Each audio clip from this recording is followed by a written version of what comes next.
বিএনপির ভারপ্রাপ্ত চেয়ারম্যান তারেক রহমান বলেছেন, এই মুহূর্তে দেশের মানুষ কথামালার রাজনীতি চায় না, প্রতিশ্রুতি চায় না, প্রতিশ্রুতির বাস্তবায়ন চায়।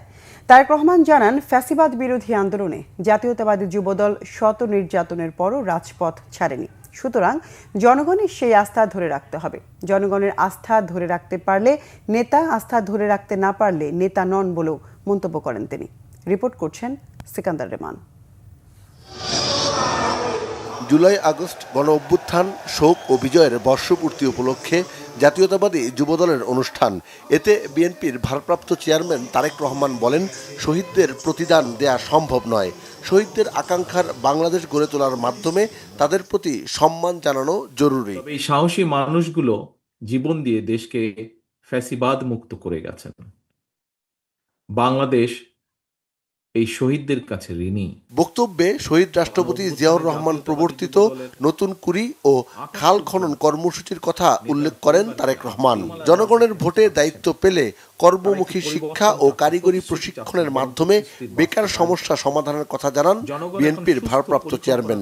গুরুত্ব দেন ভাষা শেখার ওপর। কথা বলেন আগামী জাতীয় সংসদ নির্বাচন প্রসঙ্গে। এই মুহূর্তে বাংলাদেশের মানুষ কথামালার রাজনীতি আর চাচ্ছে না।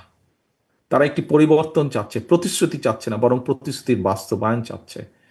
জনগণ এখন সুস্থ পরিকল্পনা গ্রহণ এবং প্রতিশ্রুতির বাস্তবায়ন চায়, এবং জনগণের সেই প্রত্যাশা পূরণের লক্ষ্যে বিএনপি জনগণের জীবন মান উন্নয়নের সুনির্দিষ্টভাবে কতগুলো পরিকল্পনা গ্রহণ করছে। বহু কিছু করার আছে, বাট শুরু করতে হবে এক জায়গা থেকে। এই পরিকল্পনাগুলো বাস্তবায়নের জন্য কিন্তু প্রয়োজন আমাদের জনগণের সমর্থন।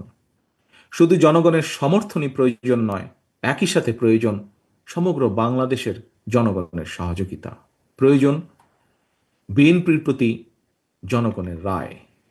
কারণ আমরা মনে করি জনগণই বিএনপির সকল রাজনৈতিক ক্ষমতার উৎস। নাগরিকদের প্রাথমিক স্বাস্থ্যসেবা নিশ্চিত করতে প্রতিকারের চেয়ে প্রতিরোধের দিকেই বেশি মনোযোগ দেওয়ার কথা জানান তারেক রহমান। এক্ষেত্রে নারীর কর্মসংস্থানের সম্ভাবনার কথাও উল্লেখ করেন তিনি। সতর্ক করেন দলের নেতা কর্মীদের। বিগত ১.৫ দশকের ফ্যাসিবাদী বিরোধী আন্দোলনে যুবদলের নেতাকর্মীরা নির্যাতন, নিপীড়ন উপেক্ষা করেও রাজপথে আন্দোলনে সক্রিয় ছিলেন।